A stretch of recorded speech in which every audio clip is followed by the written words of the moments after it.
Sur Rinka, la beauté est toujours un piège poli. Le sable est si clair qu'il ment, la mer si turquoise qu'elle ressemble à une brochure, et la jungle derrière la plage respire avec une lenteur d'animal ancien. C'est précisément cette contradiction qui attire les gens. L'impression d'être au bord d'un monde sauvage, mais depuis un endroit sécurisé. Ce jour-là, un petit groupe de touristes s'était installé près d'une zone autorisée, encadrée par un guide local, Bhima Siregar, un homme sec, attentif, dont les yeux comptaient les mouvements comme on compte les vagues. Il voulait me filmer un moment léger, un barbecue de poisson, des rires, un direct authentique pour les amis restés loin. On entendait le crépitement de la graisse, le cliquetis des pinces, les plaisanteries sur le soleil trop fort et les moustiques trop audacieux. Bhima avait répété les règles avant même d'allumer le feu. Ne pas s'éloigner, ne rien jeter, ne pas courir, ne jamais nourrir un dragon. Il disait « dragon » avec la gravité d'un mot qui n'a pas besoin d'être décoré. La plupart acquiesçaient comme on acquiesce aux consignes d'un vol. Oui, bien sûr. Et ensuite on oublie parce que l'esprit humain a du mal à croire à la catastrophe quand on a encore du sel sur les lèvres et de la musique dans la tête. La caméra de l'un des visiteurs, un jeune homme très fier de sa diffusion, balayait la scène. Il filmait le poisson, le feu, les sourires. Il filmait aussi, sans s'en rendre compte, le bord de la végétation comme un rideau sombre. À peine perceptible, une forme y glissait, lente, basse, presque élégante. On aurait pu confondre cela avec un tronc humide si la chose n'avait pas eu ce détail. Une langue bifide qui goûtait l'air, comme une main invisible qui lit les odeurs. Le dragon de Komodo n'est pas un monstre de conte, c'est pire. C'est quelque chose de réel, donc rationnel, donc implacable. Il ne s'énerve pas, il évalue. Il n'a pas besoin d'accélérer tôt, parce que son monde est fait de patience. Et sa patience, ce jour-là, était attirée par une évidence simple, la viande. Quand quelqu'un rit très fort, quand on parle trop, on couvre les signaux faibles. Ce furent les chiens errants du rivage, plus que les humains, qui sentirent le danger. Un petit bâtard noir s'arrêta net, oreille en arrière, puis disparut vers les rochers. Bhima le vit et son visage changea, subtilement, comme si une autre version de lui se réveillait, celle qui n'est pas là pour divertir mais pour empêcher une tragédie. Il leva la main. « Stop ! Tout le monde, calme, regardez ma main. » Personne ne s'arrêta vraiment, pas tout de suite. Dans une fête, les mots « calme » et « stop » sont toujours trop timides. Puis la première personne le vit. Une femme assise sur une glacière tourna la tête et pâlit. Sa main porta instinctivement à sa bouche. La caméra du jeune homme suivit son regard et le direct, pour des centaines de spectateurs à distance, bascula en une seconde du voyage de rêve à l'instant brut où la nature rappelle sa signature. Le dragon sortit de la végétation, large, lourd, les pattes écartées, le corps presque trop bas pour être aussi massif. Sa peau avait cette texture de cuir ancien, comme une armure faite de terre et de soleil. Il s'arrêta à quelques mètres du groupe, non pas effrayé par les humains, non pas intimidé par les cris. Il respirait, il goûtait l'air, il regardait tout, puis ses yeux se fixèrent sur la table où la chair fumait. La plupart des gens, quand ils voient un carnivore, cherchent une logique d'animal domestique. Ils veulent croire que le danger respecte une sorte de contrat moral. Si je suis gentil, il sera gentil.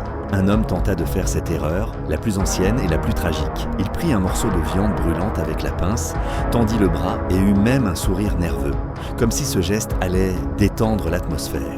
Bhima cria, une seule syllabe, un nom qui déchira l'air. Mais le dragon, lui, n'attend pas l'autorisation. Il bondit.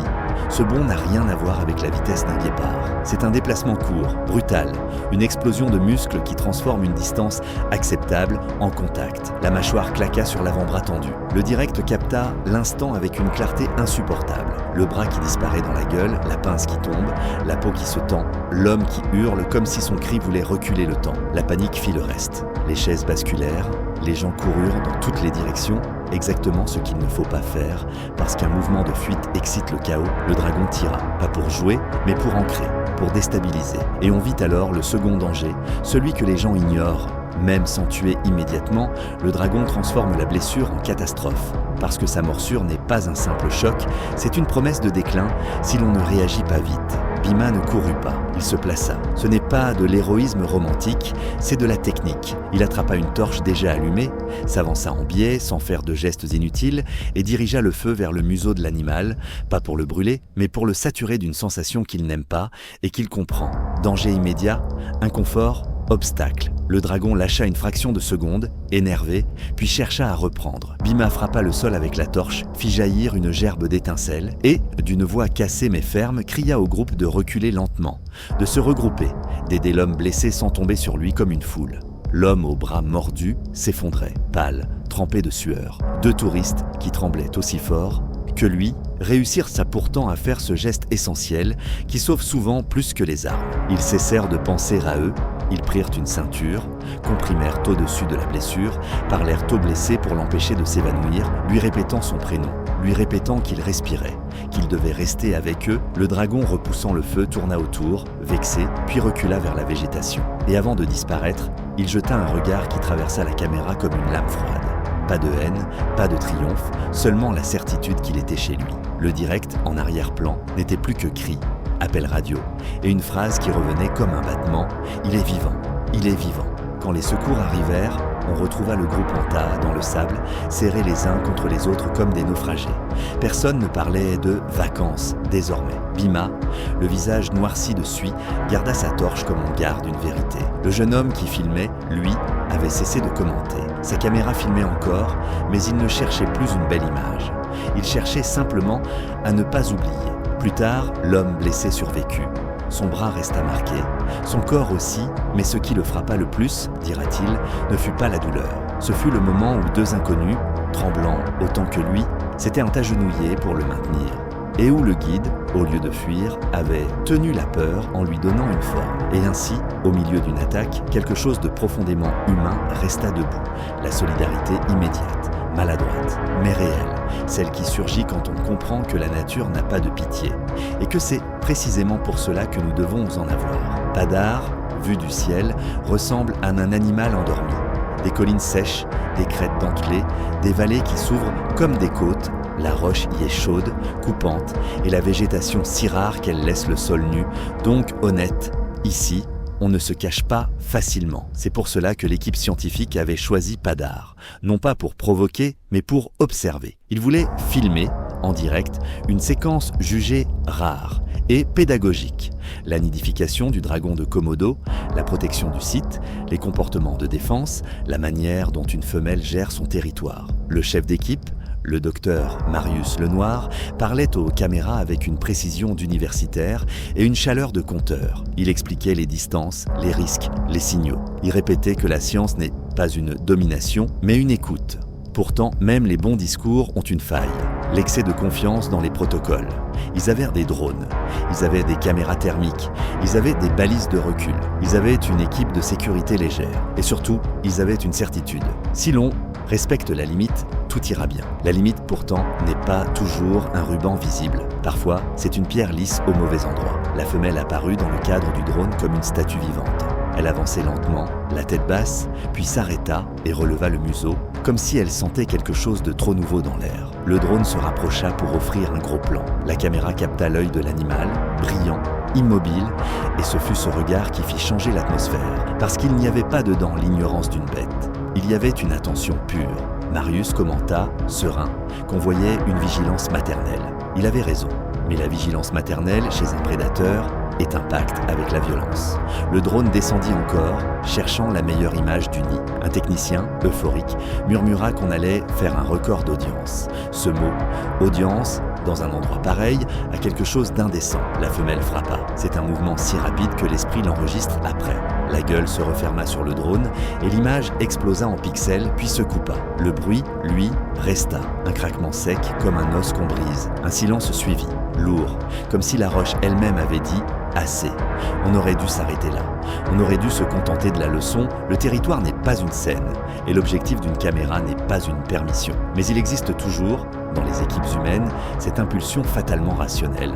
Récupérer le matériel, comprendre l'incident, sauver l'investissement. Marius hésita, puis déclara qu'on allait retrouver le drone à distance de sécurité. Il envoya 2 personnes, dont lui-même avançait sur la pente rocheuse. La pente, sous le soleil, était traîtresse. La roche, lisse à certains endroits, cassante à d'autres. Et au milieu, une zone de gravier qui roule sous la chaussure comme une trahison.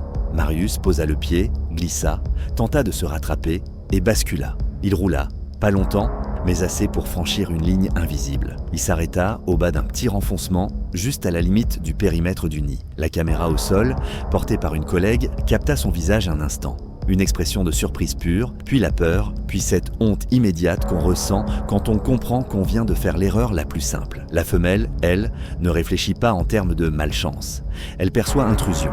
Elle se redressa, fit 2 pas lourds vers lui. Son corps semblait soudain plus grand, non parce qu'il avait changé, mais parce que la distance avait disparu. Marius recula sur les mains, essayant de garder son calme. Mais le corps trahit toujours l'esprit, son souffle s'accélérait, son cœur cognait. La voix de la collègue qui filmait trembla, mais elle resta. Elle aurait pu courir. Elle ne courut pas. Elle parla doucement, non au dragon, ce serait vain, mais à Marius pour lui donner un fil à suivre. Ne te lève pas d'un coup, recule lentement, ne tourne pas le dos. La sécurité, plus haut, hésitait à intervenir. Tirer serait une erreur. Courir ferait exploser la situation. Hurler ne servirait qu'à monter la tension. Ils se retrouvèrent dans ce moment rare où l'intelligence consiste à accepter qu'on n'a pas de solution parfaite, seulement des options moins mauvaises. Marius, à moitié au sol, vit un détail. Un petit monticule de terre près du nid, comme une entrée. Il comprit, dans un éclair, que la femelle ne défendait pas un endroit, mais un futur. Et cette compréhension, paradoxalement, l'aida. Il cessa de se percevoir comme un personnage central. Il devint un intrus qui doit se retirer. Rien de plus. La femelle avança encore, puis s'arrêta net. Elle ne le mordit pas tout de suite. Elle le regarda comme on regarde une erreur humaine. Sa langue goûta l'air. Et là, un autre son surgit. Plus bas dans la pente, un froissement de pierre, un second dragon, plus petit, un mâle curieux ou un subadulte attiré par l'agitation. La femelle tourna la tête légèrement, juste assez pour rappeler qui commande. Le second dragon recula. Ce micro-événement donna une seconde précieuse. La collègue de Marius, la voix toujours tremblante, lui indiqua une roche plate à sa droite, une sorte de marche naturelle. Marius fit un geste lent, plaça sa main, puis son genou, remonta de quelques centimètres, recula. Encore. La femelle suivait, sans attaquer, comme un gardien qui escorte un intrus hors du sanctuaire. Et ce fut alors que l'incroyable se produisit. À 2 pas de l'endroit où elle aurait pu frapper, elle s'arrêta. Elle tapa une fois du pied, un coup sec sur la roche, un avertissement sonore, puis resta immobile, comme si elle avait dit, sans mots, tu as compris. Maintenant, pars. Marius recula jusqu'à la zone sûre. Ses jambes tremblaient tellement qu'il s'assit dans la poussière. Autour de lui, l'équipe exhala d'un seul souffle, comme un corps collectif qui revient à la vie. Quelqu'un rit nerveusement, puis se mit à pleurer, parce que la frontière entre rire et pleurs est minuscule quand on a frôlé la fin. Le direct, lui, avait capté quelque chose de plus complexe que attaque ou sauvetage. Il avait montré une confrontation où l'homme, pour survivre, avait dû accepter son humilité. Et il avait montré une femelle dragon. Prédatrice, dangereuse, oui, mais gouvernée par une logique qui n'est pas la cruauté gratuite. La protection d'un nid, donc d'une continuité. Plus tard, Marius déclara devant les caméras, d'une voix encore rauque, « Aujourd'hui, ce n'est pas moi qui ai enseigné quelque chose au monde, c'est elle. Elle aurait pu me détruire. Elle a choisi de m'exclure. Et cette nuance, c'est peut-être la différence entre la peur et le respect. » Ce chapitre-là ne se termina pas par une image de sang, mais par un geste discret. L'équipe, avant de repartir, ramassa soigneusement ses déchets, éteignit ses traces, puis recula en silence, comme on quitte une église après une leçon trop vraie. Ils avaient voulu une cérémonie inoubliable. C'est le mot que la mariée répétait depuis des semaines, selon les vidéos préparatoires qu'il publiait fièrement. Inoubliable, unique, extraordinaire. Et pour eux, l'extraordinaire avait un décor précis. L'île de Komodo, son sable clair, ses collines roussies par le soleil, sa mer qui semble peinte. Ils avaient réservé une petite plage autorisée, engagé 2 photographes, un vidéaste avec drone et même un animateur local payé pour raconter aux invités la légende des dragons. Tout cela devait être de la beauté maîtrisée, un exotisme sécurisé par l'argent, comme si l'on pouvait acheter une frontière invisible entre la romance et le vivant. Le matin du mariage, il faisait trop beau pour paraître vrai. Le soleil frappait sans colère, l'eau était calme, presque insolente. Les invités portaient du blanc et du lin, lunettes de soleil et sourires brillants.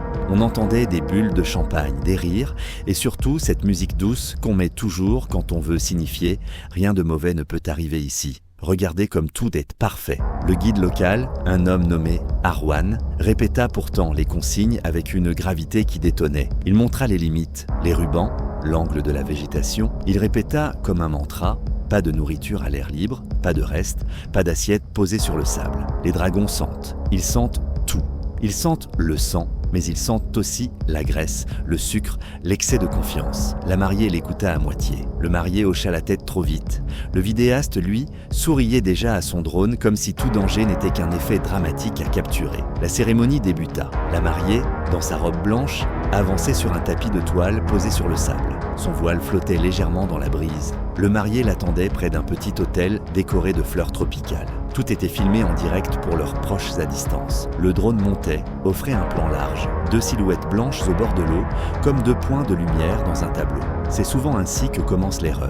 Un monde esthétique vous convainc que vous avez le contrôle. Dans l'ombre de la végétation, quelque chose bougea. Au début, ce fut juste une irrégularité dans la ligne des feuilles. Puis une masse sombre, basse, lourde, glissa sur la terre sèche. La langue bifide apparut, puis disparut, puis réapparut, comme si le sol lui-même respirait. Le dragon approchait sans bruit. Son corps, pourtant immense, s'accordait à la jungle avec une efficacité terrible. Il n'avait pas besoin de se cacher, il avait seulement besoin d'être patient. Arwan le vit en premier. Son visage se figea, mais il n'hurla pas. Le pire, sur une plage remplie de gens, c'est la panique brute. Elle transforme la foule en chute. Il murmura d'abord à un garde local, puis leva la main, paume ouverte, un signal discret. Mais le monde du mariage n'était pas un monde d'attention, c'était un monde de mise en scène. Le photographe était occupé à cadrer la larme au coin de l'œil de la mariée. Le vidéaste fixait la robe dans le vent. Les invités souriaient, prêts à applaudir. La musique jouait. Et puis un enfant lâcha un plateau. Le bruit métallique, léger, suffit à faire tourner la tête du dragon. Un morceau de poisson mariné glissa sur le sable. L'odeur se répandit. Le dragon s'arrêta, goûta l'air, puis accéléra. Ce n'était pas une course longue. C'était un départ, un bond lourd, une présence qui passe de loin à trop près en une seconde. Les premiers cris jaillirent. Le direct capta la scène avec une cruauté nette. La mariée se retournant, les yeux agrandis, le voile tremblant, et derrière elle, la masse écailleuse surgissant comme une ombre. Un invité trébucha en reculant. Le photographe lâcha sa caméra. Un verre éclata. La musique, bizarrement, continua encore quelques secondes, une mélodie douce couvrant les premiers hurlements, ce qui rendit la scène presque irréelle. Le marié réagit avant de comprendre. Il saisit la mariée par la taille et la tira de côté, renversant une table de buffet. Cette table, décorée de fruits, de plats, de sauces, devint soudain une offrande involontaire. Le dragon fonça non pas sur eux directement, mais sur cette explosion d'odeur. Il mordit, et ce qui l'attrapa, au moment où la mariée glissait derrière la table, ce fut sa robe. La caméra, posée un peu plus loin, filma l'instant où la gueule se referma sur le tissu blanc. Le tissu se tendit, se déchira, fut arraché en plein vol. Le voile partit avec, comme une bannière défaite. Pendant une seconde, on vit la mariée, haletante, cramponnée à l'épaule du marié, et sa robe, ce symbole de pureté de cérémonie, devenir littéralement un trophée de prédation. Le monde entier, derrière les écrans, vit la métaphore sans la chercher. Le dragon secoua la robe comme on secoue une proie, non par cruauté consciente, mais par instinct. Les invités crièrent et coururent. Certains, dans la panique, firent exactement ce qu'il ne faut pas.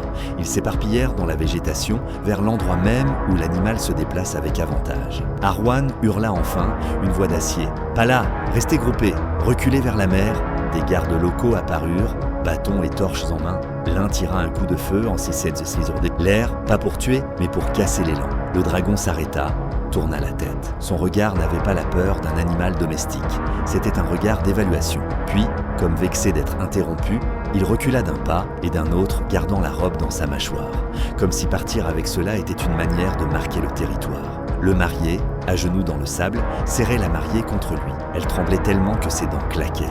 Elle ne pleurait même pas encore, parce que le corps met parfois un moment avant de comprendre qu'il a survécu. Le direct, lui, ne s'arrêta pas immédiatement. Il filma l'après, des invités regroupés, les mains sur la tête, des rires nerveux qui éclatèrent comme des sanglots, une femme qui répétait « On est vivant, on est vivant », comme une prière moderne. Et Arwan, au milieu, regardant la végétation avec une colère triste. Plus tard, quand on leur demanda pourquoi ils avaient choisi cet endroit, le marié répondit quelque chose d'honnête. On voulait un moment plus grand que nous. Il baissa les yeux, puis ajouta « On l'a eu ». On ne savait juste pas que le monde pouvait être plus grand d'une manière qui mord. Et malgré l'horreur, il y eut un cœur chaud dans cette histoire. La façon dont, dans la panique, plusieurs invités revinrent en arrière pour tirer les plus âgés, ramasser un enfant tombé, couvrir la mariée avec une veste, la protéger non pas de la honte d'une robe arrachée, mais du froid intérieur qui suit un choc. Le mariage fut inoubliable, oui, mais il fut surtout un tableau brutal de vérité. Ici, l'amour n'est pas un décor. Il est un refuge que les humains doivent fabriquer ensemble, même quand la nature rappelle qu'elle ne joue pas dans nos scénarios. Le bâtiment semblait trop propre pour abriter une telle vérité. Lo Liang était un centre médical et de recherche, à la fois clinique et laboratoire, construit pour accueillir les blessés du parc et pour étudier les dragons de Komodo sans tomber dans les légendes. Les couloirs sentaient l'antiseptique, les salles avaient des vitres épaisses, les cages de contention, renforcées, faisaient moins penser à des coffres. Tout, ici, disait « Nous avons compris le danger, nous l'avons enfermé dans des procédures ». Ce jour-là, la recherche voulait être pédagogique. Une équipe de biologistes et un herpétologue réputé, le docteur Laroche, faisait une démonstration en direct sur la salive des dragons et ses effets physiologiques. Depuis quelques années, les études avaient mis en évidence ce que les gardes du parc savent depuis toujours. La morsure n'est pas seulement une blessure, c'est une cascade. Infection, coagulation perturbée, choc. Le docteur voulait expliquer cela avec un langage accessible et il avait, comme beaucoup de scientifiques médiatisés, ce mélange charmant de passion et d'assurance qui fait croire au public que la connaissance protège. Sur la table de contention se trouvait un jeune spécimen, pas un bébé, déjà capable de faire mal, mais pas encore l'énorme masse d'un adulte. Sa peau brillait sous les lampes, ses flancs se soulevaient lentement. Il était attaché, maintenu, surveillé. À côté, des assistants portaient des gants, visières, manches longues, tout était sécurisé. On avait même un protocole d'urgence affiché sur un écran hors champ. Le docteur Laroche sourit à la caméra. « Voilis », dit-il, « un animal très impressionnant. Mais regardez, si l'on respecte son calme et si l'on sait où se placer, il ne cherche pas le conflit. » La phrase était vraie en théorie. Mais la théorie, face à un animal, dépend d'une variable invisible, l'imprévisible. Laroche montra la langue bifide, la tête triangulaire, la puissance des muscles du cou. Il parla des bactéries, des mécanismes de prédation, de la lenteur calculée du dragon. Il semblait dans son élément, comme un professeur sur scène. On sentait dans sa voix le désir sincère de remplacer la peur par la compréhension. Puis l'animal bougea. Un mouvement brusque, une torsion du cou, un sursaut. Peut-être un bruit dans le couloir, peut-être une lumière trop forte, peut-être une vibration. Les raisons exactes importent peu. Ce qui importe, c'est que le reptile, en une fraction de seconde, transforma l'espace contrôlé en espace de rupture. La tête pivota et la mâchoire se referma sur la main du docteur. La caméra capta l'instant avec une netteté insoutenable. Le gant qui se froisse, le poignet qui se tend, la roche qui blanchit comme si le sang quittait son visage pour aller ailleurs. Son cri fut bref. Plus de surprise que de douleur, comme si son cerveau disait « cela ne devait pas arriver ». Donc, cela ne peut pas arriver. Les assistants réagirent immédiatement. Ils saisirent les sangles, tentèrent de maintenir la tête, poussèrent un bloc d'écartement. Le dragon relâcha, mais trop tard. Le point de morsure était là, et la réalité scientifique aussi. Laroche recula, la main contre sa poitrine. Il tenta, réflexe absurde de professionnel, de sourire à la caméra. « Bon, voilà, dit-il, la voix tremblante. Vous voyez, même avec toutes les précautions, il voulait continuer l'explication. Il voulait maintenir le contrôle du récit. Mais le venin, ou plutôt la salive toxique et les composés anticoagulants, commençaient déjà à faire leur œuvre. Sa peau devint plus pâle, sa respiration changea, sa bouche s'assécha. La sueur apparut en perles instantanées sur son front. Et ses yeux, jusque-là brillants d'intelligence, prirent ce voile léger que prennent les gens quand leur corps commence à négocier avec le pire. Le direct, lui, ne savait plus quel ton adopter. Les commentateurs, en studio, tentèrent de garder une voix calme, mais on entendait leur panique. Les spectateurs, eux, passaient de l'excitation à l'angoisse, parce que l'attaque n'était plus une vidéo d'animal dangereux. Elle était un homme réel, en temps réel, qui s'effondrait dans le cadre. Une infirmière, Lina, prit le docteur par l'épaule. Elle ne lui parla pas comme à une célébrité, elle lui parla comme à un patient. « Vous me regardez, docteur, vous respirez, vous restez avec moi. » Laroche hocha la tête, mais son corps tremblait. Les assistants appelèrent une équipe d'urgence. On entendit des pas courir. Une porte claqua. Le bruit froid d'un plateau de médicaments, le direct montrait maintenant quelque chose de plus intime que la science. La fragilité. À un moment, Laroche tenta encore de parler à la caméra. « C'est important, » murmura-t-il, la voix ralentie, « parce que on croit que la peur est irrationnelle. Il s'interrompit, avala difficilement, et un spasme le plia. Lina, sans perdre une seconde, posa un garrot, administra une injection, fit signe qu'on coupe le direct. Mais pendant quelques secondes encore, la caméra continua, comme une conscience mécanique qui refuse de détourner les yeux. Laroche fut emmené en salle de soins intensifs. Le direct fut interrompu brutalement. Sur les réseaux, les gens crièrent au scandale, à la censure, puis à l'inquiétude. Mais dans l'hôpital, une autre scène, plus discrète, se déroulait. L'équipe se serrait les coudes, luttant non pas contre un dragon, mais contre le temps.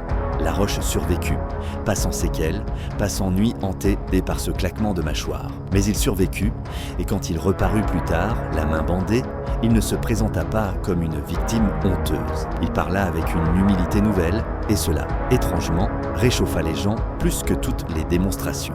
Aujourd'hui, dit-il, j'ai appris que la peur est aussi une donnée. Elle n'est pas l'ennemi de la science, elle est l'alarme. Ce qui est dangereux, ce n'est pas d'avoir peur, c'est de croire qu'on a réussi à l'éteindre.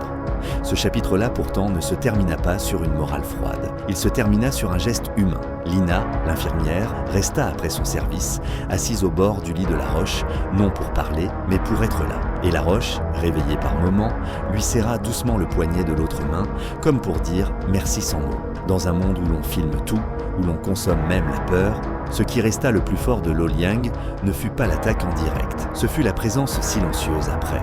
Celle qui rappelle que la connaissance avance, oui, mais que la compassion, elle, est le vrai antidote à notre arrogance. Il s'appelait Mason Harker, et il était célèbre pour une chose très moderne. Sa capacité à transformer le danger en spectacle rentable. Sur ses réseaux, il ne parlait pas de voyage, il parlait de défis. Il ne disait pas « je suis allé là ». Il disait « j'ai survécu à ça ». Les falaises, les cages, les requins, les routes de montagne, tout devenait une miniature de courage compressée en 15 secondes, un produit d'adrénaline emballé avec un sourire. Il avait appris ce que l'époque récompense. Pas la prudence, mais l'audace visible. Et quand on lui proposa l'île de Komodo, il n'entendit pas « parc naturel ». Il entendit « scène parfaite ».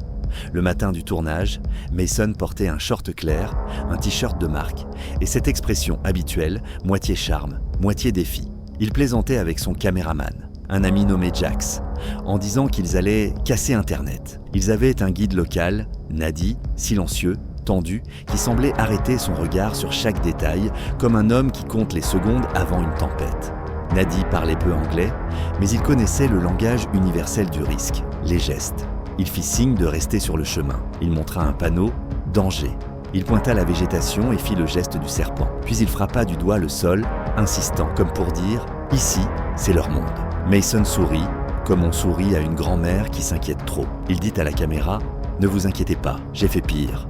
Et cette phrase, dans l'histoire humaine, a toujours une conséquence. Ils atteignirent un lagon. L'eau y était calme, d'un vert profond, et des rochers noirs sortaient du sable comme des dents. Le soleil chauffait tout, et l'air sentait le sel, la boue et quelque chose d'organique. C'était l'endroit parfait pour croire que le paysage est une scène. Mason repéra un dragon de Komodo au bord, allongé, immobile, comme un morceau de terre qui aurait appris à respirer. Le reptile semblait dormir. C'est ce que pensent les gens, ils confondent immobilité et absence. Mais le dragon, même immobile, est présent. Il écoute, il goûte l'air, il attend que le monde trahisse sa propre confiance. Mason se mit en place, sortit son téléphone, lança le direct. On entendit sa voix, enthousiaste. Cette voix travaillée pour paraître authentique. « Ok la famille, là vous voyez ça, c'est un vrai dragon de Komodo et je vais m'approcher. » Jack se filmait avec une caméra plus stable pour un montage ultérieur. Nadi, le guide, fit 2 pas en avant, leva les 2 mains, secoua la tête. Mason ne l'écouta pas. Il avança, lentement, toujours face au téléphone, parlant plus au public qu'au monde réel. Il s'arrêta à moins de 3 mètres. 3 mètres, pour un humain, c'est une distance confortable. Pour un dragon, c'est déjà du contact potentiel. Mason fit son sourire le plus vendu, leva le pouce. Derrière lui, sur l'écran, on voyait la masse écailleuse. Il recula d'un pas encore, cherchant le meilleur cadrage. La plus belle proximité. Dans le chat du direct, des centaines de messages explosaient. « Stop ! Recule ! C'est dangereux ! C'est fou !» Mais une foule numérique ne peut pas saisir un bras réel. Le dragon bougea, pas d'un coup spectaculaire. D'abord un simple mouvement de langue, puis une patte qui se replie. Un déplacement de masse, comme si la terre décidait soudain de se lever. Nadi hurla enfin, un cri court, guttural, et Jax lâcha un « Mason » qui ne ressemblait plus à une plaisanterie. Mason se retourna, enfin, et dans son visage, on vit la vérité nue. Il comprit trop tard qu'il n'était pas un héros, juste un homme proche d'une mâchoire. Il recula rapidement et ce mouvement déclencha l'instant. Le dragon bondit. Si on n'a jamais vu un Komodo attaquer, on sous-estime toujours la vitesse. Ce n'est pas la vitesse d'un félin, c'est la vitesse d'une décision. Une explosion brève, violente, qui suffit à transformer un « je contrôle » en « je tombe ». La gueule claqua, mais au lieu de mordre la jambe ou le torse, elle saisit ce qui pendait. Le sac à dos de Mason, rempli de snacks, de bouteilles d'eau, de restes de viande séchée. L'odeur était une invitation. Le sac se déchira. Mason tomba en arrière dans la boue du lagon. Il hurla. Le téléphone glissa de sa main et tomba sur le sable, toujours en direct, filmant désormais un angle absurde. Moitié ciel bleu, moitié boue. Dans l'image, on entendait les pas, les cris et parfois la silhouette du dragon qui traverse le cadre comme une ombre lourde. Le reptile tira le sac comme on traîne une proie. Mason, agrippé à une bretelle par réflexe, fut entraîné sur 1 mètre, puis 2. La boue collait, sa peau brûlait, l'eau lui entra dans la bouche. Il tenta de se relever, mais la traction le déséquilibrait. C'est là que Jax fit la seule chose intelligente possible. Il ne fonça pas sur le dragon. Il ne tenta pas d'être héroïque contre une mâchoire. Il attrapa une branche longue, frappa le sol à côté du museau, puis lança une bouteille d'eau pleine pour créer un choc sonore. Nadi, lui, courut chercher une torche qu'ils avaient dans leur sac de sécurité et la brandit en direction du reptile. Le dragon hésita. Il gardait le sac, mais il n'aimait pas le feu. Il n'aimait pas le chaos trop imprévisible. Il lâcha un instant et ce fut l'occasion. Nadi hurla à Mason de ne pas courir, de reculer lentement. Mason, tremblant, couvert de boue, obéit enfin. Il recula à 4 pattes, comme un homme redevenu animal, puis s'éloigna jusqu'au rocher le plus proche, où il s'écroula. Le direct captait sa respiration, rapide, saccadée. Un gémissement, puis une phrase brisée. « J'ai failli ». Le dragon, lui, ramassa le sac, le secoua, avala ce qu'il pouvait, puis s'éloigna lentement, laissant derrière lui des traces lourdes et une évidence encore plus lourde. Ce n'était pas un moment viral, c'était une frontière franchie. Les secours arrivèrent plus tard. Mason n'avait pas été mordu, mais il était blessé. Contusion, coupure, choc, et surtout, il avait ce regard étrange des gens qui ont compris que la mort n'est pas un concept, mais une proximité. Quand les images circulèrent, elles firent le tour du monde.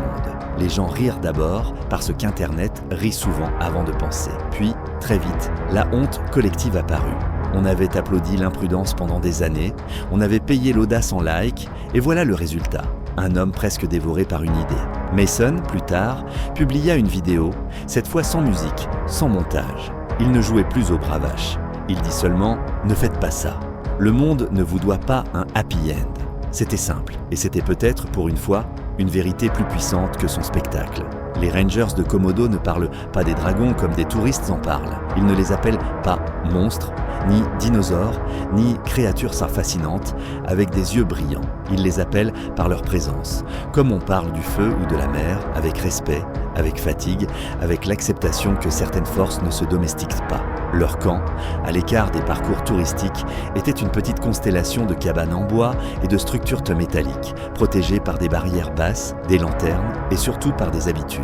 Ne jamais laisser de nourriture dehors, brûler les déchets, vérifier les alentours avant de dormir, écouter les bruits de la nuit comme on écoute la respiration d'un prédateur. Ce soir-là, il faisait lourd, l'air était humide, sans vent, une nuit collante où même les insectes semblaient hésiter. Dans la cabane centrale, on finissait un repas frugal. On plaisantait à moitié sur les touristes, sur les gens qui croient que tout est une photo. Le chef de patrouille, Seno Pratama, un homme solide aux mains abîmées, riait rarement, mais ce soir-là, il avait un sourire discret, presque tendre, parce qu'un nouveau ranger, trop jeune, racontait comment il avait failli tomber à la mer en voulant prendre un meilleur angle pour une photo. Puis, au milieu du rire, le silence tomba. Pas parce que quelqu'un l'imposa, parce que la nuit changea. Un bruit, très léger, comme un frottement sur du bois. Seno se leva immédiatement. Les Rangers apprennent vite à distinguer les sons. Un rat, un lézard, une branche, un homme. Ce bruit-là n'avait pas la nervosité d'un petit animal. Il avait la lenteur d'une masse. Seno prit sa lampe et sortit. Au dehors, les lanternes éclairaient faiblement le sol. On voyait les chemins, les barrières, les ombres des cabanes. Rien. Pourtant, Seno sentit quelque chose. Une odeur plus forte, une odeur de chair et de terre humide. Et il sut, sans le voir, qu'un dragon était proche. Il fit signe à 2 rangers de rester derrière lui. Personne ne tirait, personne ne criait. Ils avancèrent lentement vers la zone de stockage, là où l'on gardait les outils et les équipements. Tout semblait intact. Puis un cri jaillit, brutal, un cri humain. Il venait d'une cabane latérale, celle de Rafi, un ranger expérimenté qui dormait tôt. Le cri n'était pas long, il était coupé, étranglé, comme si quelque chose avait frappé la poitrine avant que la gorge ne termine sa phrase. Seno courut, et courir, pour un ranger, c'est déjà un aveu d'urgence. Il atteignit la cabane et vit la porte entr'ouverte, le bois marqué. À l'intérieur, la lampe de chevet clignotait. Rafi était au sol, haletant, le visage déformé de douleur. Une masse sombre bougeait encore près du lit. Le dragon était entré. L'image, plus tard, fut confirmée par une caméra de surveillance fixée sur un poteau.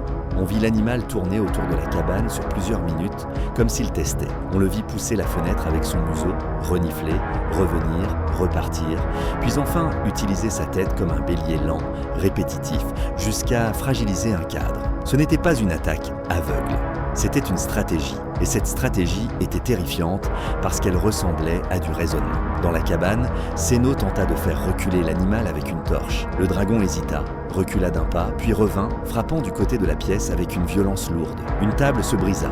Une étagère tomba. Rafi cria, essayant de se traîner vers la porte, laissant derrière lui une trace sombre sur le sol. Un autre ranger, pris par la panique, voulut frapper le dragon avec un bâton, mais Seno lui hurla d'arrêter. Un bâton ne gagne pas contre une mâchoire.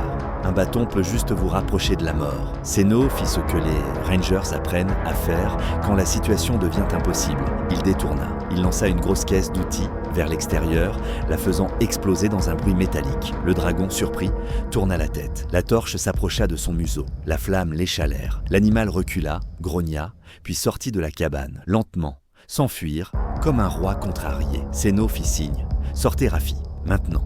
Ils tirèrent Rafi dehors, l'allongèrent sur une table, compressèrent la plaie. Il était vivant, mais il saignait. Et même, sans morsure évidente, on savait que les griffes, les chocs, le contact, tout cela pouvait être une porte à l'infection. Pendant ce temps, le dragon restait à quelques mètres, dans l'ombre. Il ne partait pas, il observait. Il attendait peut-être que la peur fasse une erreur. Seno se plaça devant les autres, torche à la main, et resta immobile. Ses bras tremblaient, mais il ne bougeait pas. Il fixait la zone devant lui, et dans son esprit, il récitait les règles.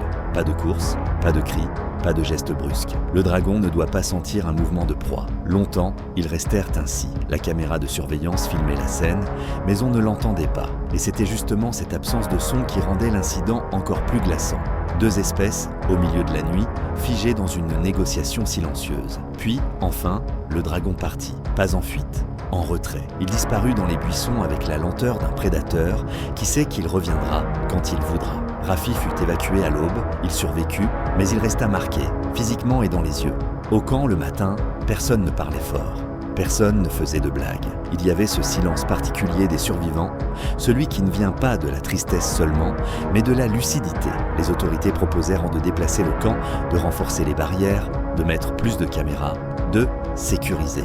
Seno répondit quelque chose de simple, comme une phrase gravée. « On peut sécuriser les murs, dit-il, mais on ne sécurise pas l'île. L'île n'est pas à nous. Nous, on est les invités qui apprennent à ne pas se comporter comme des propriétaires. » Et malgré la peur, malgré la violence, il y eut une chaleur humaine qui ressortit de cette nuit. Les Rangers, qui passèrent le reste de la semaine à veiller à tour de rôle, non par paranoïa, mais parce que personne ne voulait qu'un autre dorme seul. Ils installèrent une chaise devant chaque cabane et, comme un vieux rituel, ils se tinrent éveillés pour que les autres puissent respirer. C'était leur manière de dire « La nature peut nous frapper, mais elle ne nous séparera pas ». La matinée avait commencé comme une récompense. Une sortie scolaire exceptionnelle, disait la brochure, une visite encadrée du parc, une leçon vivante sur les dragons de Komodo, ces survivants d'un autre âge qui ont transformé une île en musée de la peur. Les élèves portaient des casquettes trop grandes, des sacs à dos colorés et cette agitation joyeuse que l'on entend avant même de la voir. Ils filmaient déjà tout, non pas pour se vanter, mais parce que leur génération a appris à prouver l'existence des choses par l'écran. Le professeur, M. Delmas, marchait en tête. Il avait la cinquantaine, un ventre légèrement rond, des lunettes qui glissaient quand il transpirait, et une présence calme qui donnait aux enfants l'impression que le monde peut être compris. Delmas n'était pas un aventurier. Il était de ces enseignants qui préfèrent les bibliothèques aux exploits. Pourtant, ce jour-là, il avait accepté l'idée la plus risquée, emmener ses élèves là où la connaissance a des dents. Il avait passé des semaines à préparer la classe, à raconter la biologie, l'écologie, le respect des distances, les règles simples qui évitent la Catastrophe. Le groupe arriva sur une plateforme d'observation. Elle surplombait une zone herbeuse et rocailleuse, bordée de buissons bas. Des barrières solides entouraient la plateforme et un guide du parc, Wayan, expliquait en direct pour la caméra de l'école « On reste derrière la ligne. On ne baisse pas les bras par-dessus. On ne lance rien. On parle doucement. » Les parents, connectés à la diffusion, regardaient leurs enfants pointer du doigt, excités, et ils souriaient en voyant que tout semblait sérieux, propre, sécurisé. Dans l'herbe, un dragon apparut. Il était à distance, la peau sombre, le corps massif, et il avançait avec une lenteur presque comique, comme un paresseux géant. Les enfants rirent, murmurèrent, on dirait un dinosaure. Delmas sourit aussi, parce qu'il savait que l'émerveillement est utile, tant qu'il ne devient pas insolence. Mais la nature a un talent cruel. Elle attend que l'humain baisse le niveau d'attention. Un petit événement banal déclencha tout. Une élève fit tomber son sac. Le sac s'ouvrit et de petites boîtes roulèrent sur le sol de la plateforme. Une d'entre elles s'ouvrit. À l'intérieur, des morceaux de viande séchée, prévus pour un pique-nique autorisé plus loin. Une odeur riche, grasse, immédiate, se répandit. Wayan blêmit. Il se pencha brusquement, tenta de fermer la boîte, mais trop tard. Le dragon s'arrêta. Sa tête se leva. Sa langue bifide se mit à goûter l'air plus vite, comme un instrument qui capte un signal. Tout son corps changea subtilement. La lenteur n'était plus de la paresse, c'était de la préparation. Le guide ordonna de reculer au centre de la plateforme, de se regrouper. Les enfants obéirent, mais en désordre, comme les enfants le font. Un garçon trébucha. Une fille, Rina, se baissa instinctivement pour ramasser ses affaires parce qu'on apprend aux enfants à être responsables. Et parfois, cette vertu devient un piège. Rina glissa. Son genou heurta la base de la barrière. Son corps bascula. Et avant que Delmas ne comprenne ce qui se passe, elle passa par un espace latéral, un angle où la clôture rejoignait une marche de bois et elle se retrouva de l'autre côté. Tout s'arrêta. Les enfants cessèrent de parler. Les voix se figèrent dans les gorges. Les parents, derrière leurs écrans, virent leur fille au sol, hors de la plateforme et sentirent leur cœur se déchirer en silence. Rina se redressa, paniquée, regarda la plateforme comme si elle était déjà loin, comme si la sécurité n'était plus qu'un souvenir. Wayan cria de ne pas bouger. Delmas leva les mains, mais il n'avait pas l'autorité sur un dragon. Il avait seulement l'autorité sur la peur des enfants. Le dragon, lui, vit la situation dans une logique simple. Odeur, mouvement, opportunité. Il commença à avancer. Pas vite, mais chaque pas réduisait l'air entre lui et l'enfant. Rina recula d'un pas, puis d'un autre, et ce recul donna au dragon un signal redoutable. Proie. Delmas ne réfléchit pas longtemps. Il n'eut pas le temps de composer une morale. Il fit ce geste que les gens font rarement avec leur corps, mais que la conscience accomplit parfois sans demander la permission. Il franchit la barrière. Wayan hurla « Non !» Delmas sauta, atterrit maladroitement, sentit une douleur dans sa cheville, mais il ne ralentit pas. Il se plaça entre le dragon et l'enfant, dos à la plateforme face au reptile. La caméra de l'école, toujours allumée, filma la scène. On vit un homme ordinaire, lunettes de travers, respirant trop vite, tenant dans ses mains un sac de toile. Il n'avait pas d'arme. Il avait le seul objet qu'il avait attrapé en sautant, le sac d'un élève. Et il le brandit comme une cape, comme si un sac pouvait devenir un mur. Le dragon s'arrêta. Ses yeux fixèrent Delmas. La langue bifide vibra. L'air était tendu comme une corde. Delmas, le visage pâle, parla doucement, comme s'il parlait à un élève qui a fait une bêtise. Ça suffit, doucement. La phrase ne signifiait rien pour le dragon. Mais la voix humaine, basse, stable, signifiait quelque chose. Pas de panique, pas de fuite immédiate. Delmas recula lentement, centimètre par centimètre, gardant son corps entre l'animal et l'enfant. Rina, derrière lui, pleurait en silence, paralysée. Wayan, depuis la plateforme, fit quelque chose de crucial. Il ne cria plus. Il utilisa une voix ferme, calme, guidant Rina, comme on guide une corde au-dessus d'un précipice. « Rina, regarde-moi, respire. Recule vers Monsieur Delmas. Ne cours pas. » Rina obéit. Elle fit un pas, puis un autre. Delmas sentit ses mains trembler, mais il resta là. Et il continua de bouger lentement, trouvant une trajectoire vers le point où la barrière était plus accessible. Le dragon avança d'un pas. Delmas frappa le sol avec le sac, pas comme une attaque, mais comme un bruit. Le dragon hésita. Il renifla. Il n'aimait pas l'inconnu, et surtout, il n'aimait pas perdre le contrôle du rythme de la scène. Ce moment dura longtemps, dans la mémoire. En réalité, ce furent peut-être 20 secondes. Mais quand la mort se rapproche, 20 secondes sont une éternité rigide. Finalement, Rina atteignit Delmas. Il la saisit par l'épaule, la poussa doucement vers la barrière, et deux assistants du parc, au-dessus, tendirent les bras. Ils l'attrapèrent, la tirèrent, la ramenèrent derrière la ligne. Delmas resta encore une seconde dehors. Il regarda le dragon, et le dragon le regarda. Puis, Comme si la situation avait perdu son intérêt, plus d'odeurs accessibles, plus de fuites, plus d'opportunités, le reptile tourna la tête vers la mer et s'éloigna lentement dans les buissons. Delmas remonta sur la plateforme, boitant. Les enfants l'entourèrent. Certains pleuraient, d'autres riaient nerveusement. Un garçon répéta « Monsieur Delmas est un héros », comme une prière maladroite. Delmas, lui, n'avait pas l'air d'un héros.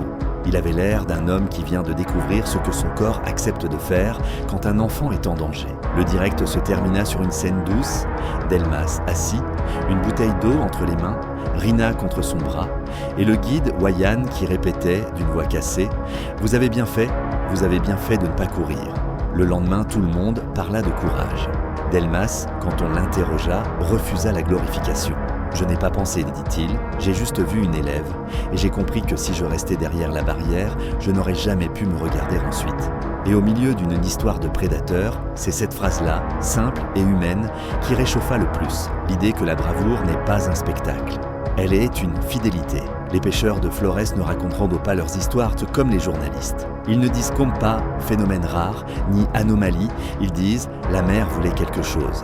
Ils vivent avec des signes, le vent qui change sans raison apparente, les oiseaux qui se taisent, l'eau qui devient trop lisse. Ils connaissent les dragons de Komodo comme des voisins dangereux, des ombres terrestres. Mais il existe une légende que même les plus anciens racontent à voix basse. Parfois, quand la faim est grande ou quand le territoire se resserre, les dragons traversent l'eau. Les touristes rient de cette légende. Les pêcheurs, eux, ne rient pas. Cette nuit-là, un petit groupe de 4 hommes était parti en mer avec une caméra fixée sur le toit de leur barque. Officiellement, c'était pour filmer un documentaire local sur la pêche traditionnelle.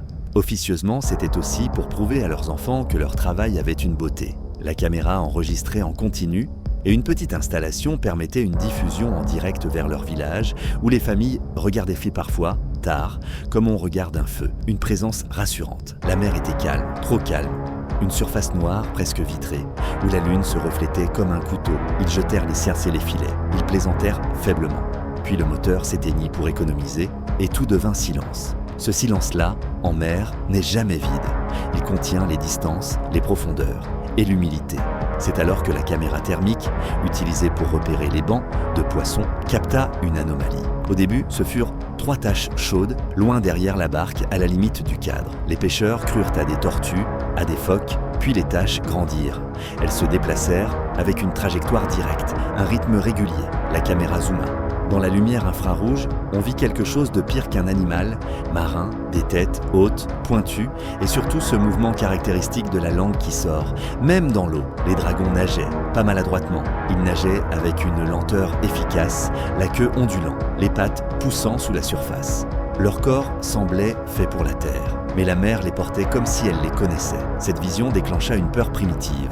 L'idée que la frontière entre les mondes est plus fragile qu'on le croit. Les pêcheurs cessèrent de parler. L'un d'eux, Haroun, murmura « Je l'avais dit ». Ils voulurent redémarrer le moteur. Il toussa. Rien. La corde du démarreur se tendit et claqua. Le moteur refusa de répondre, comme si la mécanique avait choisi ce moment pour rappeler que l'homme n'est pas maître. La caméra enregistrait tout, leur respiration, les tremblements, le clapotis. Les dragons approchèrent. La barque n'était pas grande. Du bois, quelques renforts. Une coque faite pour les vagues, pas pour une mâchoire. L'un des pêcheurs, jeune, voulut se pencher pour voir, par curiosité autant que par panique. Haroun le saisit par le col et le tira en arrière. « Ne regarde pas trop près », dit-il, la voix cassée. Ils sentent, ils voient, mais déjà, l'un des dragons atteignait la barque. On entendit le premier choc, un bruit sourd sur le bois. La barque vibra, les filets tremblèrent. Les hommes se cramponnèrent au rebord, puis il y eut le craquement. Une mâchoire se referma sur le flanc, pas pour manger immédiatement, mais pour tester. Le bois gémit, les pêcheurs hurlèrent. L'image du direct, tremblante, montra une masse sombre qui surgit de l'eau, puis retomba, puis remonta encore. Haroun cria à ses compagnons de se jeter vers l'avant pour équilibrer. Ils obéirent.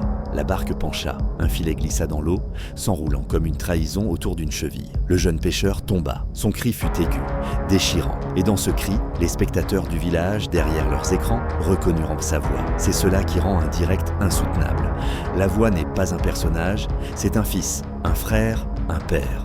Haroun se jeta sur lui. Il coupa le filet avec un couteau de pêche, les mains tremblantes, mais rapides. Il le tira, l'arracha au bord, juste au moment où une tête sombre surgissait. Une langue fouetta l'air. Les dents claquèrent à quelques centimètres. La caméra bascula. Elle tomba sur le côté, filmant désormais un angle étrange. La lune, un morceau de voile, puis l'eau noire, puis une ombre immense qui passe. On entendit les hommes qui prient, qui jurent, qui pleurent. On entendit un choc, puis un autre.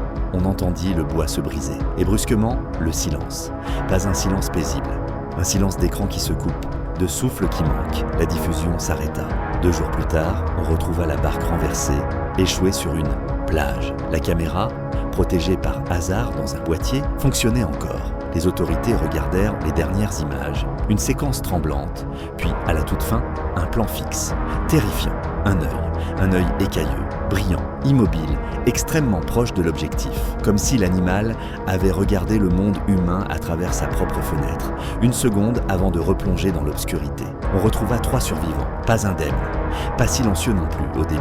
Ils parlaient trop vite, trop fort, puis, après quelques jours, ils devinrent muets. Ce n'était pas seulement le traumatisme d'une attaque, c'était l'effondrement d'une frontière mentale. L'idée que la mer protège du terrestre. Haroun, quand il parla enfin, ne demanda pas vengeance. Il ne demanda pas de chasse. Il dit seulement « On a cru que l'eau était un mur. Mais l'eau, c'est un chemin pour ceux qui ont faim. » Et dans ces mots, il y avait une leçon ancienne et moderne à la fois. La nature n'est pas compartimentée selon nos cartes. Elle est un continuum et parfois elle traverse nos certitudes comme un dragon traverse la mer. Le palais du gouverneur n'était pas un palais au sens des contes. C'était une résidence officielle, solide, confortable, entourée de murs blancs et de jardins impeccablement entretenus, avec des caméras à chaque angle et des gardes au portail. Une architecture de certitude, construite pour dire à la population « Ici, l'ordre réside ». On y recevait des délégations, on y signait des accords, on y faisait des discours sur la sécurité du parc et la coexistence responsable avec les dragons de Komodo. La résidence avait même un petit parc privé, avec des allées en gravier, des lampes basses, des palmiers taillés au cordeau et un bassin ornemental où les poissons nageaient comme si la politique pouvait domestiquer l'eau. Ce soir-là, il y avait eu un banquet. Des visiteurs importants, des responsables, des entrepreneurs du tourisme. On avait mangé lourd, on avait bu un peu trop, et les cuisines avaient sorti dehors, près d'une porte de service, des sacs de déchets encore tièdes, pleins d'os, de restes, de graisse et d'odeurs. Sur une île où un dragon peut sentir un repas comme on sent une tempête, c'était une invitation grossière. Mais dans les lieux de pouvoir, on finit vite par croire que les règles existent pour les autres. La première alerte vint d'une caméra de surveillance. L'algorithme de détection confondit d'abord la silhouette basse et lourde avec un intrus humain à 4 pattes. Il déclencha automatiquement une diffusion interne et par un accident absurde de paramétrage, un flux fut relayé vers une chaîne locale qui couvrait justement le banquet. Ainsi, avant même que les gardes ne comprennent, la scène se retrouva captée, partagée, regardée. Une ironie parfaite. Le pouvoir surpris en direct dans son propre jardin. On vit le dragon de Komodo entrer sous une lampe. L'animal était énorme, plus grand que la plupart des spécimens filmés pour les documentaires. Sa peau sombre brillait légèrement, marquée de cicatrices anciennes. Il avançait avec cette lenteur confiante des prédateurs qui n'ont pas besoin de courir pour être terrifiants. La langue bifide sortait, goûtait l'air, rentrait, ressortait, comme un petit drapeau de possession. Les gardes au portail ne le virent pas tout de suite. Ils discutaient, distraits à quelques mètres, parce que le jardin était censé être la zone la plus sûre de l'île. Mur, caméra, présence officielle. Puis l'un d'eux se retourna et se figea. Sa main alla à son arme par réflexe, mais son cerveau, lui, cherchait encore à expliquer ce qu'il voyait. Le dragon avançait vers la porte de service, exactement là où les sacs de déchets attendaient. Le garde cria. Le cri déchira l'air calme du jardin, et la résidence entière sembla se réveiller comme une maison qui prend feu. Les autres gardes arrivèrent, armes levées, mais leurs armes étaient des symboles plus que des solutions. On tire rarement sur un dragon de Komodo dans une zone urbaine sans risquer de rater, de blesser un humain, de provoquer une catastrophe. Et surtout, personne ne voulait être l'homme qui filme, en direct, la mise à mort d'un animal protégé devant les caméras du monde. Le dragon, lui, ne sembla pas même surpris. Il continua d'avancer, lentement, calmement, comme s'il avait déjà réservé cette portion de jardin dans son esprit. Un garde tira en l'air pour faire du bruit. Le dragon s'arrêta, leva la tête et fixa les hommes. C'est toujours ce regard-là qui bouleverse. Pas parce qu'il contient du mal, mais parce qu'il ne contient pas de négociation. Le dragon ne comprend pas la hiérarchie sociale. Il ne comprend pas que c'est le palais du gouverneur. Il comprend seulement odorat, opportunité, territoire. La politique, face à cette logique, devient un costume. Le dragon reprit sa marche. Les gardes reculèrent, hésitants. Le gravier crissa sous leurs bottes, et ce crissement, minuscule, fit vibrer la tension comme un fil trop tendu. Sur le direct, des milliers de personnes regardaient maintenant, fascinées. Le pouvoir recule et le reptile avance. La scène bascula quand le dragon atteignit les sacs. Il les renifla, puis les déchira d'un coup de mâchoire. Des restes se répandirent sur le sol. L'animal mâcha, avala, sans hâte. Il mangeait dans le jardin du gouverneur comme un invité impoli à qui personne n'ose dire non. Les gardes, impuissants, tentèrent de créer un cercle, mais chaque pas en avant semblait trop risqué. À l'intérieur, on réveilla le gouverneur. On l'imaginait dans un lit confortable, mais il surgit en chemise simple, les cheveux en désordre, comme un homme qui comprend que son statut ne pèse rien face à une mâchoire de 2 kilos de muscles. Il sortit sur la terrasse, et les caméras le captèrent, par hasard, dans une lumière blanche, un dirigeant en plein désordre, observant son jardin occupé. Les gens s'attendaient à ce qu'il ordonne de tuer. Ils s'attendaient à un discours guerrier, à un geste sec. Mais le gouverneur, au lieu de cela, demanda qu'on baisse les armes. Ses mains tremblaient légèrement, mais sa voix resta stable. « Personne ne tire, dit-il, pas ici, pas maintenant. » Ses conseillers protestèrent. Les gardes le regardèrent comme s'il devenait fou. Mais lui, peut-être parce qu'il avait vécu sur cette île longtemps, peut-être parce qu'il comprenait que la force brute en direct aurait déclenché une émeute et une guerre d'images, fit un choix étrange. Il tenta de communiquer autrement. Il prit une lanterne, une simple lanterne à flamme. Il descendit les marches et avança, lentement, vers le dragon. Chaque pas semblait arrêté par un mur invisible de peur. Sur le direct, l'image tremblait. On entendait des murmures, des « non, non, non » dans la foule numérique. Le gouverneur s'arrêta à distance. Le dragon mangeait encore. Il leva la tête, regarda la lanterne. La flamme oscillait. L'odeur de l'homme, la lumière, le bruit des pas, tout se mélangeait dans la perception du reptile. Le gouverneur ne cria pas.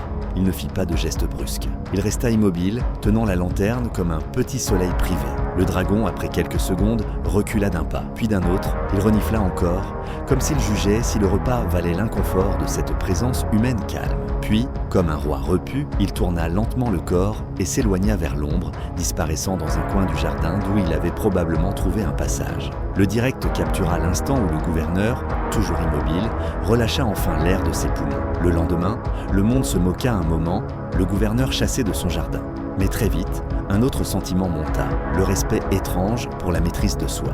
Parce que ce n'est pas facile de rester calme quand l'humiliation est filmée en direct. Ce n'est pas facile de choisir la retenue au lieu du fusil, surtout quand la foule réclame un acte. Et dans cette histoire, malgré l'attaque, malgré la peur, il y eut une chaleur inattendue. La population vit son dirigeant non comme un symbole lointain, mais comme un homme fragile, qui avait choisi de ne pas transformer la rencontre en massacre, une seconde de vulnérabilité partagée, plus puissante que n'importe quel discours.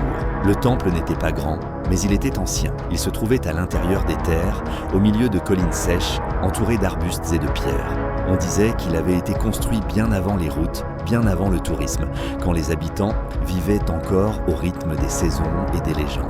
Les vieux racontaient que les dragons de Komodo étaient les gardiens, non pas parce qu'ils obéissaient à une divinité, mais parce qu'ils étaient les derniers témoins d'un monde antérieur à l'homme.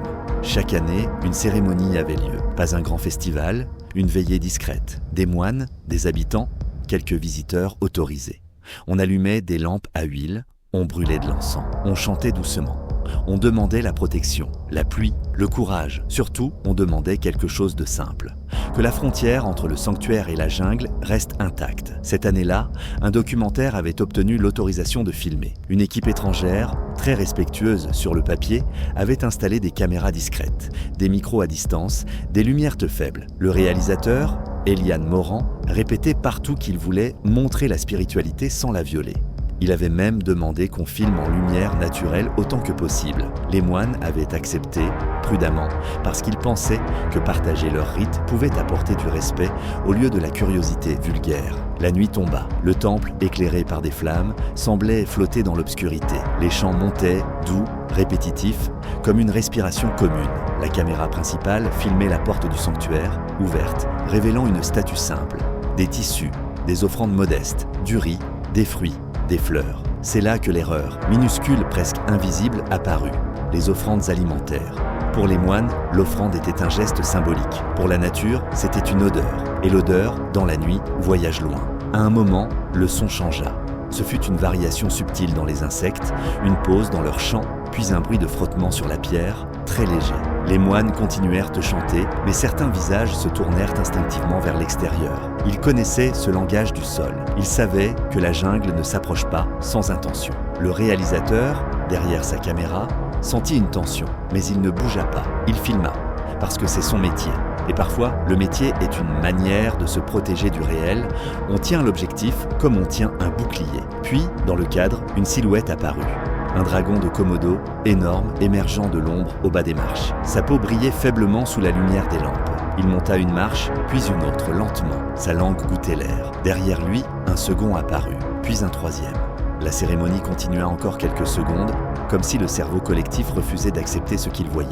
Puis les chants s'arrêtèrent, un par un. Le silence tomba, épais, presque religieux. On n'entendit plus que le léger crépitement des lampes et le frottement des griffes sur la pierre. Les dragons montèrent les marches. Ils atteignirent le seuil du temple. C'est là que le monde, en direct, retint son souffle. Parce que si un dragon entrait, ce ne serait pas seulement une attaque.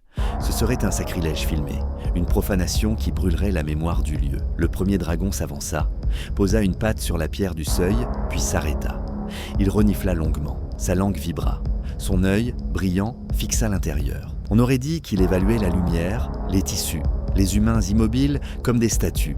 Un moine, très vieux, se leva doucement. Il ne cria pas, il ne brandit rien. Il n'essaya pas de chasser l'animal. Il fit seulement un geste lent, paume ouverte, comme on apaise un enfant ou comme on accueille une tempête sans la défier. Puis il recommença à chanter. Une seule voix d'abord, rauque, tremblante, mais stable. Une note tenue, simple, sans poésie forcée. Les autres moines, lentement, se joignirent. Le chant revint, non pas comme un défi, mais comme une continuité. Nous sommes encore ici, et nous ne sommes pas vos ennemis. Le dragon resta immobile, longtemps, et ce fut cette immobilité qui fit basculer la scène du spectaculaire au mystique, parce qu'aucun montage ne pouvait fabriquer cela. Un prédateur au seuil d'un temple et des humains qui ne courent pas. Finalement, le dragon recula, il retira la patte du seuil. Il tourna légèrement la tête, comme s'il avait reconnu une limite, ou comme si l'odeur de l'encens et la présence calme des humains avaient cassé l'élan de la faim. Puis il tourna le corps et redescendit. Les deux autres suivirent. Ils disparurent dans la nuit comme ils étaient venus, silencieux, lourds, réels. Quand ils furent partis, beaucoup pleurèrent. Pas seulement de peur, de soulagement, oui, mais aussi d'un sentiment plus profond. L'impression d'avoir été témoin d'une frontière respectée, d'une rencontre où la violence aurait pu s'imposer, mais ne l'a pas fait. Eliane Morand, le réalisateur, coupa la caméra après quelques secondes, incapable de parler. Plus tard, il dira « Ce n'est pas une histoire de dragon, c'est une histoire de limites et de ce que nous devenons quand nous les respectons. » La cérémonie reprit jusqu'au matin. Les lampes brûlèrent, les chants continuèrent. Et dans l'air, il y avait un calme nouveau, fragile, comme si la jungle avait écouté et avait décidé pour une nuit de ne pas tout prendre. C'est ainsi que le mythe se transforma. Non pas parce qu'il était faux, mais parce qu'il fut filmé. La preuve que la coexistence n'est pas un slogan. C'est un instant tenu par du silence, du courage et une retenue qui, parfois, vaut plus que toutes les victoires.